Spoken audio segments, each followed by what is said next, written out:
And it is a deadline day talking transfers. It's John Gibbons with Paul Gorst as ever from the Liverpool Echo. And Paul, how are things looking at Liverpool Echo Towers at the moment, which doubles up as your house? Yeah, there's things bubbling, isn't there? I think that's fair to say.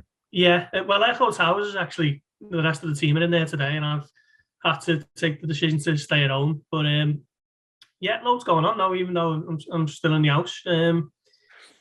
There's quite a bit of activity, isn't there, really, for Liverpool on transfer deadline day? They don't tend to get involved too much. Normally covering Liverpool, you've got a bit of a watching brief for deadline day, and you're just sitting back and watching the madness unfold while you wait to hear about a potential, under 23s like going on loan or whatever it may be. But Liverpool are in the thick of the action today. Yeah, Fabio Carvalho is the potential incoming, and there's a few who could be on the way out as well. So in terms of Carvalho, Liverpool have been watching him for a while now.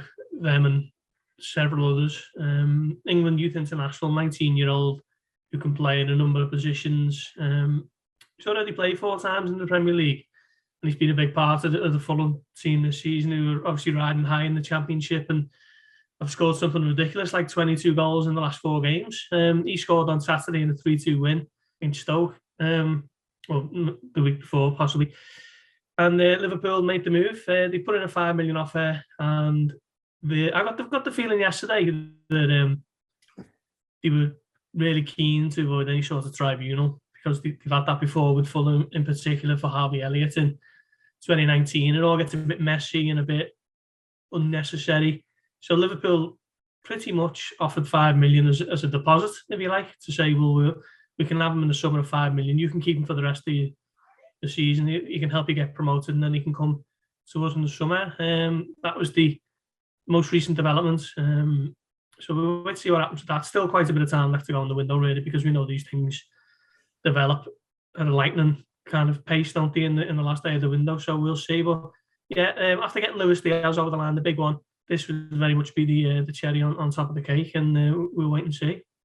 Yeah, it'd be lovely if they can get it done. It's an interesting position that the Fulham find themselves in on the player, isn't it? Because he is likely to leave in the summer, although they might think, well, if we get promoted, we could maybe persuade him to sign, even if it's just a short deal, and just sort of see how that goes. He seems fairly adamant he wants to go to Liverpool, but there's also interest from abroad, isn't there? Particularly Borussia Dortmund, been linked a lot, which is a great place for a young player to go and play, and what they've done for young English players in particular, makes that a great offer. And so it all puts Fulham in an interesting position, doesn't it? Because if he does go to Europe, then they're seeing pennies on the pound. Yeah, well, I mean, if he does choose to go abroad, then Fulham will be due a training compensation fee. Now, how much that is, I'm not too sure, but I couldn't imagine it being too much more than what Liverpool have offered in terms of being $5 million. But Dortmund, one of several who are after him, and I think they got a couple of aces up the sleeve, haven't they, to be honest, in terms of they can point to it and say, well, look, we took Jadon Sancho from Manchester City when he was 17. Yeah. He moved to Manchester United in the summer for 70 million. England international, going to be a superstar. Jude Bellingham's currently there, isn't he? Took him from Birmingham, and again, he's an England international, played in the Euros. So they've got plenty of evidence to point to say, in the brochure, come and play for us.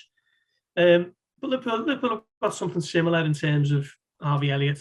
Kate Gordon's just played in a Carabao Cup semi-final. So the message is very much, if you're good enough, you're old enough at Liverpool, and perhaps with 1 or 2 moving on, maybe in the summer, particularly Divock Origi, a space might come open in that squad for Carvalho to go and attack if he decides that Liverpool is where his future lies. But yeah, still quite a bit to go on this one. But as I say, I got the feeling yesterday that Liverpool would rather have, either take him today or not at all. They would look to steer clear of any sort of tribunal, because they get a little bit messy.